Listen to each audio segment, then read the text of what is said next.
அதிமுகவில் இன்னைக்கு புதுக்கோட்டையை பொறுத்தவரை அல்லது திருச்சியை பொறுத்தவரையே எடுத்துக்கிட்டிங்கன்னா விஜயபாஸ்கர் தான் முதன்மையான ஒரு லீடராக அங்கே இருக்காங்க.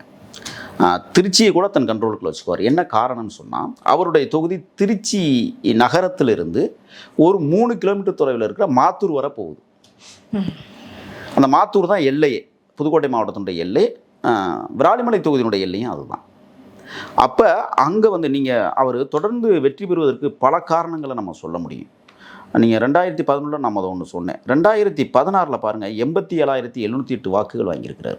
அவரை எதிர்த்து போட்டியிட்ட திமுக வேட்பாளர் பழனியப்பன்கிறவர் வெறும் 76,284 வாங்கி கிட்டத்தட்ட ஒரு 15,000 வாக்கு வித்தியாசத்தில் வெற்றி பெறார். அதிமுகவில் கிட்டத்தட்ட 2021 தேர்தலில் 1,02,519 வாக்குகள்.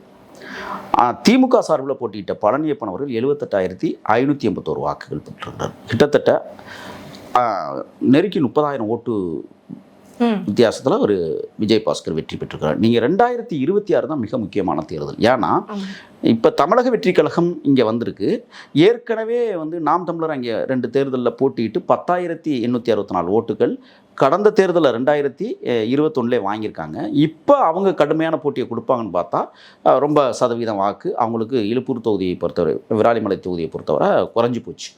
இப்போ நீங்கள் இங்கே பார்த்தீங்கன்னா ஆண்கள் இப்போ 2026 1,10,017 வாக்குகள், பெண்கள் 1,13,040 வாக்குகள், மூன்றாம் பாலினத்தோர் 33 வாக்குகள்.